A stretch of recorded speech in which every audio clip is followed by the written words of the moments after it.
Join me now from New York City, founder of Geltrude and Company, Dan Geltrude. Dan, thank you for joining us. So Dan, is this like a black eye for electric vehicles? Seems like they seem to have some of the problems that we're seeing now, where they're asking you to keep it at a certain charge and outside just in case there's a fire. That's pretty alarming, but it seems like people are being pushed into owning an electric vehicle. Gas is getting so expensive, and I don't see any relief coming in that area anytime soon, at least under this administration. I think that electric cars, Stephanie, are going to be the future, but we are far from getting to the point where everyone is really going to have an electric car. As far as these recalls, recalls are not something that are so uncommon. I think it happens quite often. However, when you're talking about the possibility of a car catching on fire or exploding or something else related to a faulty battery, well, yeah, then consumers are going to be concerned. I think that people are concerned about this whole battery thing, that battery anxiety related to, are they going to run out of power on the highway or some other area because there aren't that many charging stations out there compared to gas stations. So electric vehicles have a way to go before people really have accepted them.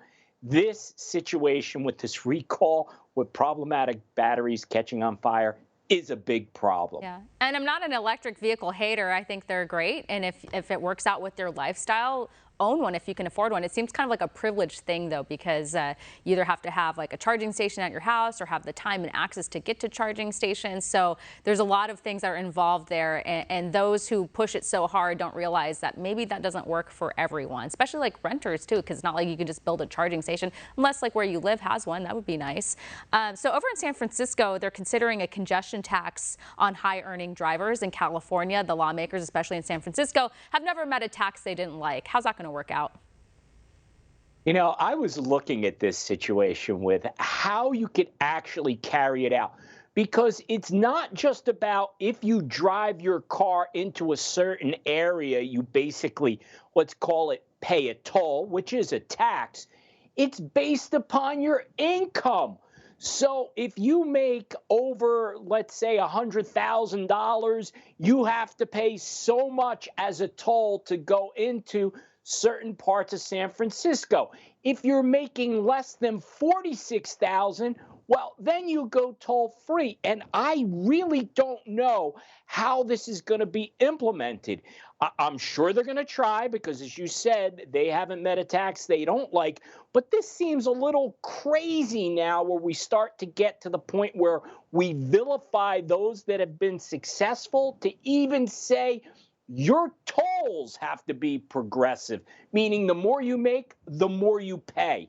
Yeah. I don't know what to say about that. Well, I guess people better start investing in some new running shoes, maybe a bike, maybe a scooter or something, because it's becoming impossible to be a driver in California.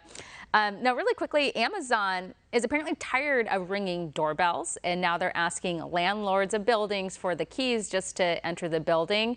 I mean, I can see both sides to this. It's very annoying when you don't have your package. It's also very annoying when you don't live in a safe area, where if they leave your packages outside, the chances of them going missing are pretty high. So your thoughts?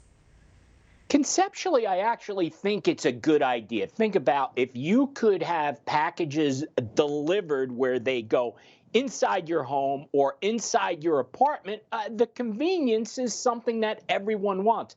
However, we have to look at what the safety aspects of this are going to be, in terms of you would have a stranger come into your home. Now, I think over some period of time, there'll be some safety measures for us to be able to get there. I don't think we're there right now. But the other side of this is we're at the point where Amazon knows what we're thinking. So if they're in our heads, why not be in our houses? That's a good point. Yeah, I got to go pick up a package from UPS as we speak, because I missed it. So pretty annoying. Anyways, Dan, we're going to leave it here. Thank you. Thanks, Stephanie. Thank you. Coming